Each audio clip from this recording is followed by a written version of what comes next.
I've got with me here the lady who may be the best-sounding woman in America. She has her evening radio show that she hosts on The Wave at 94.7 in Los Angeles.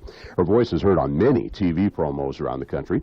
And she's also done many commercials, and she's narrated TV shows seen on several cable TV networks. Now, the first time that I heard her, I'll never forget it, she was filling in for Casey Kasem on American Top 40 back in the summer of 1983. I heard her in New York. I was back there visiting my sisters, and this lady appeared. And here she is, the wonderful Keri Tombazian. Hi, Keri. How are you? I am so well. Thank you. What a pleasure it is to be with you. And I can't tell you how it tickles me to have you remember 1983. Oh.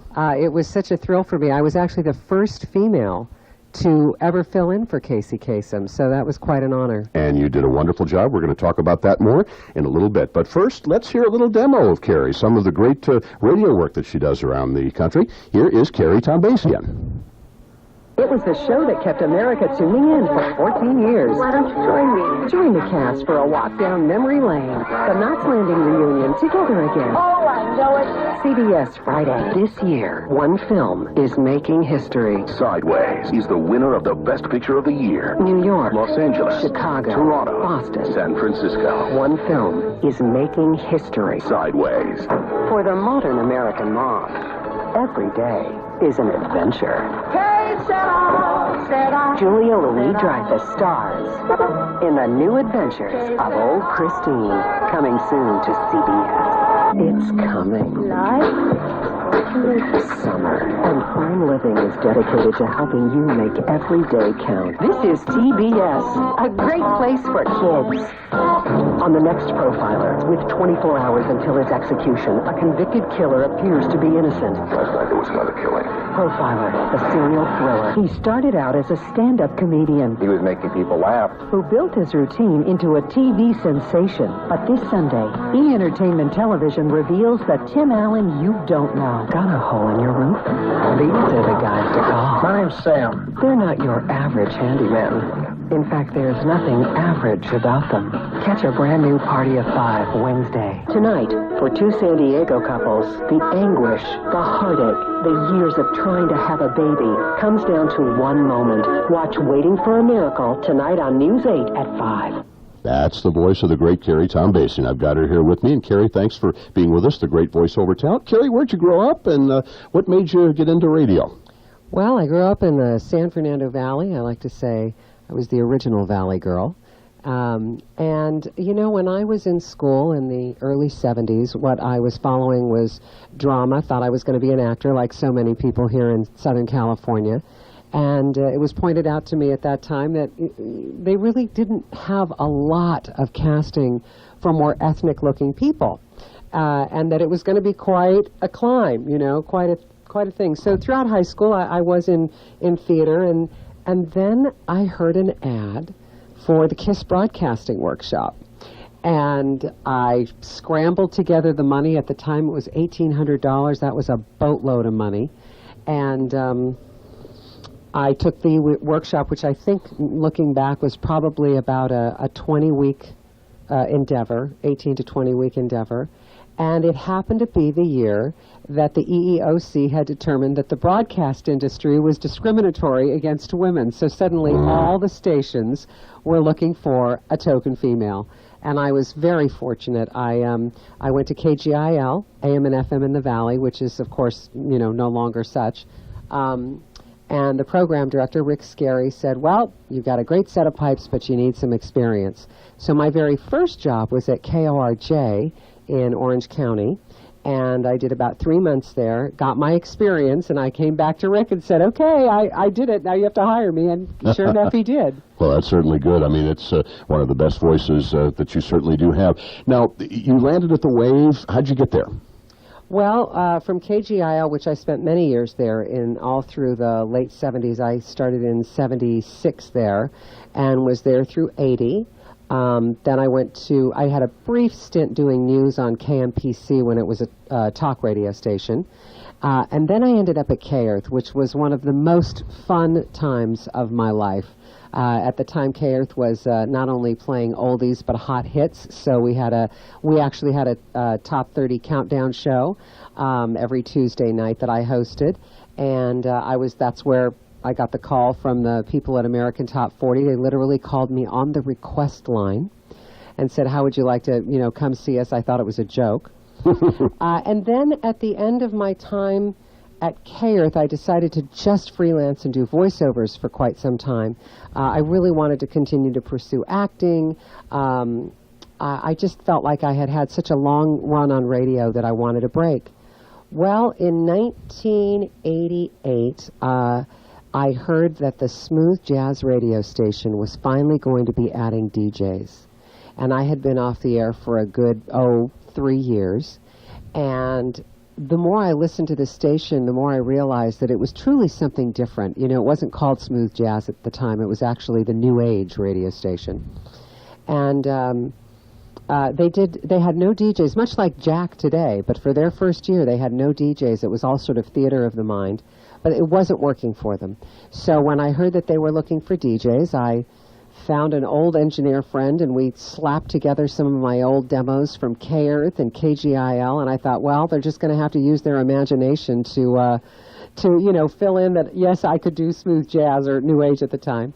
And I made my submission, and it just so happened that the general manager of the Wave at that time had been the general manager at K-Earth. How about that? And so he knew me, and he brought me in, and I met with the PD at that time, John Sebastian, and I've been there, my goodness, since November 8th, 1988. How about that? That's a long run at the Wave Yes. for a great radio station that's had excellent numbers, Yes. ratings-wise, over the years. Now, Keri, describe the radio business now as opposed to radio when you first broke in. Oh, my goodness. It's just not even the same bird. Well, of course, first of all, let's just talk about the tools of the trade. When I started, and I was just a wee girl, I was a teenager, just barely out of high school.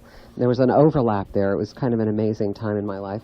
We were spinning 45s, and I had a Sunday night album show that, I pulled those LPs right out of the cardboard, and, that was the tools of the trade. The stations were owned by and large by either families or small companies, such as in the case of KGIL, Buckley Broadcasting, and they owned a station, I want to say in Santa Barbara, but, they had no more than 2 stations, and most of the radio stations were owned by smaller companies. And then something happened over the years. CBS started out Westinghouse, and then Viacom, and, and Clear Channel, and MS, and they all started buying up all the stations. So one of the biggest differences is that it's no longer mom and pop run. It is a very corporate affair. Not only, now it went from albums and LPs to CDs. Now everything is delivered on hard drive for the most part. How about that? Yeah. I think that the farming system of talent has changed as well. A person could go to the Midwest or start in the Midwest and come up interning, and we still, by the way, see in Los Angeles at the Wave and our sister stations, K-Earth, Free FM, the FM talk station, and K-Rock and all that. We do have interns and people who are, making that step up one by one. But I would say that the farming system has changed to a large degree because so much programming in the big markets and even in the medium markets is syndicated now. So where there used to be quite a bit of room for local talent, you listen to our talk stations, and there's maybe in an entire 24 hours, one day part is local programming. You know what's so interesting about that, Keri? More or less, a lot of these radio stations, they want to save money. They don't want to pay local talent big money. And heck, we can just pull somebody off the satellite and not cost us anything. Yeah. And so that is actually, I've had a few people ask me, are you worried about the future of radio talent in terms of the farming system being gone? And, while I'm not worried about it, I think that talent will always ultimately out. It is a much harder thing. Yeah, that's very interesting. The kind of radio that you do, Keri, which is not really personality, high energy driven like, say, Kiss FM or K-Earth or Boss Jock from the 1960s, but it's a very low-key type delivery, like the way I'm talking right now. Yes. Talk about this DJ style a little bit, Keri, and why it's so successful across the country. Well, I think that while we do actually refer ourselves to personalities, because while it isn't the high energy urban or hot AC kind of personality, the smooth jazz audience is, by and large, the most passionate about their music of any listening audience I have ever been related to. You go to a concert, a smooth jazz concert, they love Don Burns, our afternoon drive man, Talia, who's on in middays. It's now Brian McKnight in the morning, but it had been Dave Cause, the brilliant saxophonist for years, and myself. And, you know, I think that the difference for us is that we want to make that same connection, but we're making it in a different way through a particular kind of music that appeals to a sensibility that people don't, especially in Southern California, but really anywhere in America. You know, life is such a drive right now, and we're all up against the wall, going. Smooth jazz is a wonderful little resort. Oh, yeah. You know, it's a resort of the mind. Absolutely. You know, speaking of that smooth jazz type of music that you were talking about, I pulled off the website here. It's a website called popculturemadness.com. I don't know if you're familiar with that or not, but anyway, they came up with a list of their top requested and most popular jazzy and instrumental tunes of all time. Let me read off a few of the titles here. Tell me about these. Just the Two of Us, Grover Washington Jr. with Bill Withers on vocal, number 1. Take 5, Dave Brubeck Quartet, number 2. Smooth Operator, Sade, number 3. Girl from Ipanema, Getson Gilberto, number 4. Number 5, What a Wonderful World by Louis Armstrong. Breezin' by George Benson, also on the list. Green Onions, an oldie from 1962 by Booker T and the MGs, the Memphis Group. Shaker Song by Spyro Gyra. At Last by Etta James, and Linus and Lucy by Vince Guaraldi. You know all those songs, don't you? Well, not only do I know them, but you've just described our playlist. That's at the Wave, 94.7 in L.A. Louis Armstrong, What a Wonderful World. It is the number 1 requested song, highest testing song in our playlist. And, you know, that's a great example of why the smooth jazz format is such a great umbrella, because it's one of the few formats in which you can play, and I do mean oldies. You know, Cast Your Fate to the Wind. Love it. From Vince Guaraldi. But I love the version from 1965 done by Sounds Orchestra. Yes. That's a great boy, version. you do know your stuff. Oh, yes, I knew it. And, of course, David Benoit, the great David Benoit. Who did a great record with the vocalist from Ambrosia. That was David Pack. David Pack, Key to You. Beautiful record. Yes. From the 80s that we played. Yes. Great record. And so here you have a set in which you can play Sade, Vince Guaraldi, you can play Booker T, and then, you know, even today on our current playlist, on our power list, we have John Legend. Absolutely. You know, these are the R&B stars of the day. So I think that's one of the reasons that smooth jazz has done so well, is because it really has a cross-section. Oh, yeah, and you're certainly a big part of that station. Talking here with Keri Tombazian, one of the best, if not the best, sounding female voice in America. You know, Keri... so kind. Oh, well, I'm just stating the truth there. You know, the first time, Keri, that I heard you, I mentioned this earlier, I was in New York visiting my sisters in August of 1983, and you were filling in for Casey Kasem on American Top 40. Now, the show at that time was airing on WNBC in New York. Describe that AT40 experience, and how'd you get to fill in, etc.? Well, I mean, it really was a little dream come true, although it wasn't a dream I had dreamed, but, you know, here I am on the air at K-Earth. My shift was 6 to 10 p.m., and I think it was at about 8:30 the request line rang, and it was somebody from American Top 40 saying, "Hi, we'd like you to come in and audition." Don Bastani? Don Bastani. Yeah, he was the co-founder. Don. God bless him. Yeah, Oh he was the God, I love co-founder him. of American Top 40 with Casey Kasem. Anyway, go ahead. So they, I thought it was a joke. I said, "Oh, for God's sake!" And I hung up the phone. I thought it was a joke. Well, he called back. He said, "Don't hang up. This is truly this is the real deal." I said, "Oh my gosh, yes, I'm very interested." So I'll be honest with you, I don't remember the audition process as much as I remember the experience. Describe it. Which was remarkable. Talk about it. I got there, and first of all, everything was on note cards. Everything was on note cards, and I still have the LPs. You know, unfortunately, I wanted to bring them. They're packed away right now because we're in the middle of. I'm going to hit you with some trivia in just a second. Oh I'm gosh, you I don't know. You'll probably. I'm sure no. you'll stump me, but go right anyway, ahead with you. it was the first time I had even been exposed to the medium of syndicated radio. I don't think at that time I even recognized, oh, yeah, American Top 40, well, he must produce that in the studio, and then it gets distributed across not only, of course, the country, but, Armed Forces Radio, etc. So I sat down, and under the very gentle and kind direction of Don and an incredible crew, there we were. And it was truly a remarkable experience for me in that, A, it opened my eyes. It challenged me as a performer, because I realized that this was no longer off-the-cuff K-Earth 101 jockin'. So it really, it begged me and challenged me to, on the spot, come up with a little bit different presentation. And the weight of being the first female to fill in for Casey was a very big deal to me. How about that? You later filled in April of 1988. Now, here's a little trivia for you, Keri, before we go to the break. Okay, trivia for you. Do you remember what the #1 song was on that first AT40 you filled in back in August of 1983? Do you remember? Hold on. Bum, bum, bum, bum, bum. I do not remember. You tell me. Oh, Every Breath You Take. Every Breath You Take. By the Police. Yeah. Okay. Now, in April of '88, do you remember that? I do not remember. What was it? It was by Billy Ocean. Get out of my dreams. Oh, wow, sure. Golly. I know this. I've played so many songs on so many stations that there was no way. And, we have a guy at the Wave. His name is Bill Dudley. And he's been in radio for 110 years. You can ask him any song, and he will tell you the year and the label.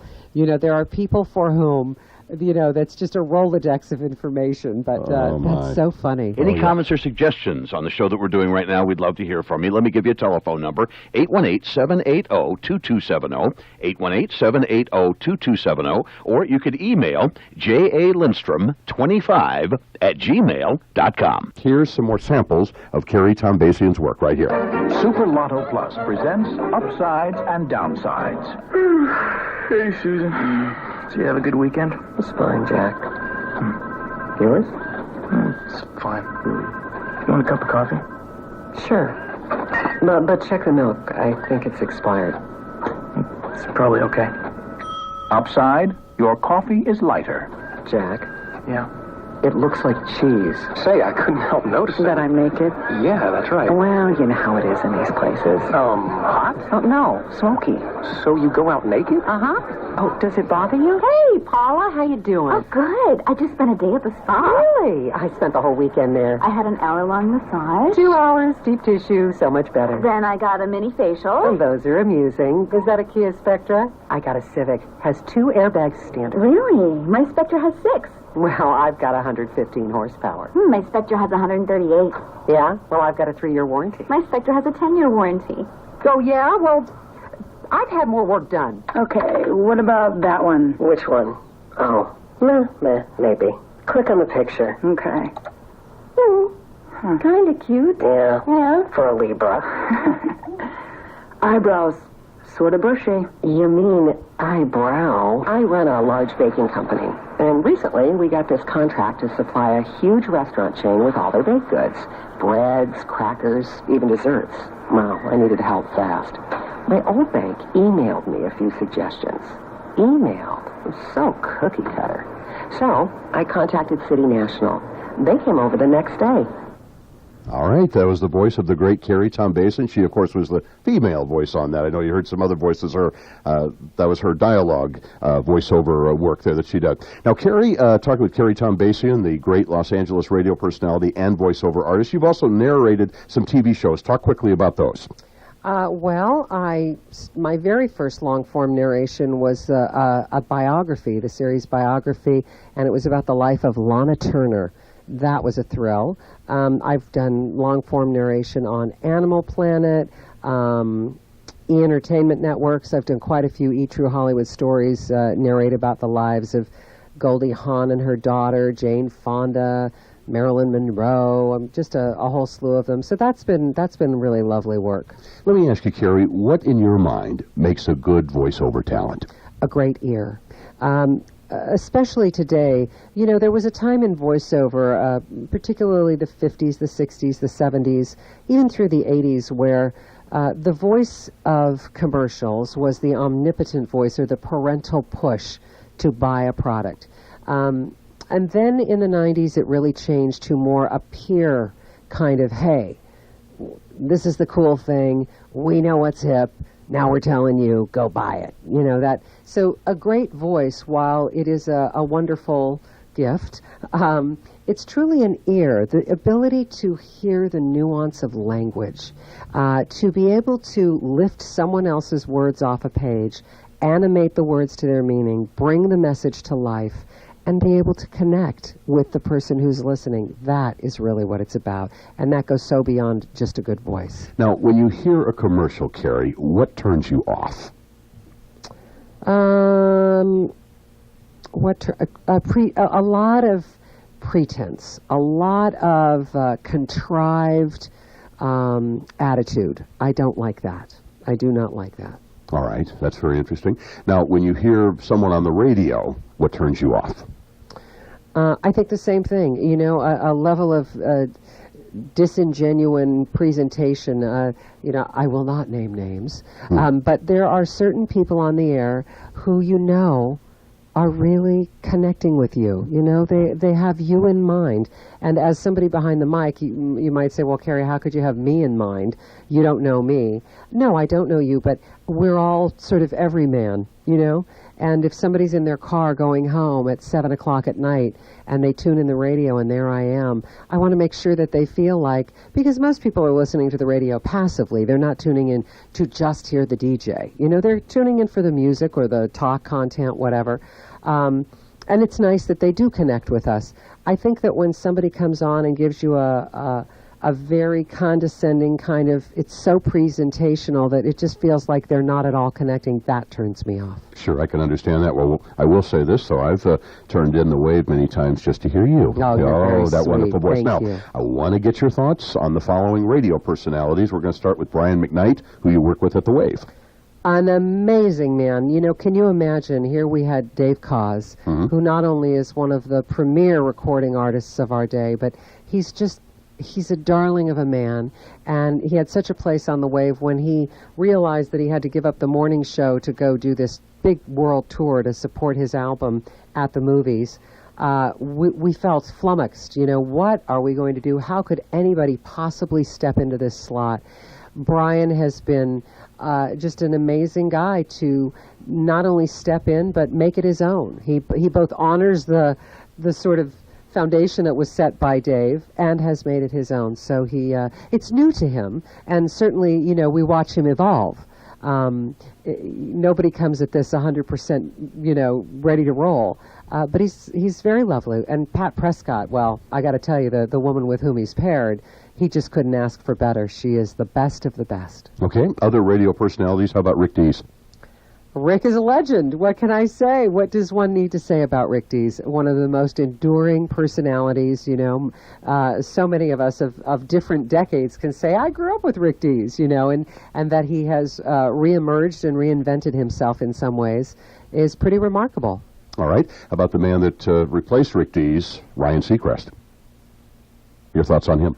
I'm speechless. You know, Ryan is one of those guys who... it's kind of like the Beatles. He just came along at a moment and represented a particular demographic and style, and did it in such a way that everyone related to Ryan. Everyone related to Ryan. And so God bless him. You know, he's had the kind of success that is rare when you start in radio. You don't generally go from radio to superstar. And that's exactly what he did. There's no doubt about that. He's pretty amazing. Now, here's a man who's totally different from everyone we're talking about, Howard Stern. Your thoughts on him? You know, it's really interesting because for the longest time I would tune in Howard Stern and think, I cannot listen to him. What a pig. It was just awful. And then I saw his film, and I confess I don't remember what year that was. But it changed everything for me because I realized, oh, look, he's just another radio guy, and this is his particular shtick. It's not the kind of radio that I like to listen to for content, but he's pretty brilliant at what he has done. And, you know, it was a very big hurdle for CBS to overcome when he left. Absolutely. Here's a gentleman that I interviewed on this very radio show here recently, Charlie Tuna. Your thoughts on Charlie? Oh, Charlie. He's just one of the best and a great guy. How about Gary Owens? Gary Owens and I share a birthday. We were both born on May 10th, different years. And we had the same voiceover agent for many years, so we saw each other at Christmas parties and picnics. And I was one of the very first women to do television network promos here in Los Angeles at the time, it was on ABC. And Ernie Anderson, who is a legendary voiceover man, God rest his soul, and Ernie and Gary Owens and the great Mark Elliott and Reach Cordick and so many of them, that was their thing. And in walks this young girl, and I was, again, you know, one of the first chicks to do this. Hey. And Gary sort of took me under his wing. He was so kind to me. And, you know, you go back to Laugh-In, some of the most brilliant work ever. And now the Laugh-In News has Richard Nixon talking to the stars, and we have Henry Kissinger going to Mars. Yes, I interviewed Gary on this show a couple months ago, and Gary is just a tremendous guy. He's fabulous, and one of the things that he said, people who become successful voiceover talents, Gary Owens said, was people who work for middle-of-the-road, soft music-type stations. I think he's right. And that's what... Yeah. Okay, another person here, a legend in Los Angeles radio, Robert W. Morgan. Oh, I just love Robert W. Morgan. The memories of growing up listening to Robert W. Morgan on the radio is, you know, for a young girl to be to end up growing up and being in the industry of, you know, one of your idols as a youth, it's a pretty heady thing. And a man who, of course, you filled in for. Your thoughts on Casey Kasem? What can you say about Casey? You know, he was what Ryan Seacrest became in many ways. You know, if you really go back and look at Casey's career, he was one of those radio guys that stepped so far to a stratosphere that most of us will never touch. You know, he's brilliant, and he's really kind of an archetype. You know, his performance, his style. You can mark an era with the sound of Casey Kasem. He's such a marvelous guy, too. He's a very nice man. Wonderful I've met him man. on several occasions. Oh, Keri, we're just about ready to wrap up here, but I got to have you do your conclusion that you do, the creek don't rise and all that. Go ahead and do that one real quick for us. Well, generally a song ends, and I back announce the song, and I say, and I say this from the bottom of my heart when I say it, because I do think it's such a privilege to be on the radio in Los Angeles, and I say thank you so much for letting me share a little bit of myself with you and all this great music. And Lord willing, and the creek don't rise, come tomorrow night, Night Grooves will be on, and I'll be along with it. Until we meet again, be kind and take care of yourself.